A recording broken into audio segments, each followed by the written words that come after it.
সব পেরিয়ে তোমার কাছে আসবো বারবার, তোমার রূপ কথাতে আমি হব রাজকুমার, তোমার রূপ কথাতে আমি হব রাজকুমার। ও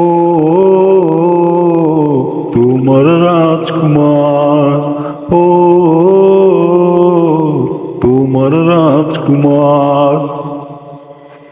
হ্যালো সকল সিনেমা দর্শক প্রেমিক ভাই ও বন্ধুরা, ইতিমধ্যে সোশ্যাল মিডিয়ায় সুপারস্টার শাকিব খানের রাজকুমার ছবির প্রথম গান রিলিজ হয়ে গেল। তো গানটি শুনে আমার অত্যন্ত অনেক অনেক ভালো লেগেছে। তো আশা করি তোমরা শাকিবিয়ান সকলেরই গানটা অনেক ভালো লেগেছে। তো রাজকুমার সিনেমাটা হিট করার জন্য এই গানটাও যথেষ্ট, কারণ প্রিয়তমার মতো এই গানটাও বাম্পার হিট হবে সেটা আশা করছি, কারণ আমার কাছে গানটা অনেক অনেক অনেক বেশি ভালো লেগেছে। তো রাজকুমার সিনেমা নিয়ে কার কি মতামত সেটি নিচে ঝটপট লিখে বলো কমেন্ট বক্সে। ধন্যবাদ সকলকে ভিডিওটি দেখার জন্য। আর চ্যানেল নতুন হলে চ্যানেলটিকে সাবস্ক্রাইব করুন, আমাদের পাশেই থাকুন। সব পেরিয়ে তোমার কাছে আসবো বারবার, তোমার রূপ কথাতে আমি হব রাজকুমার।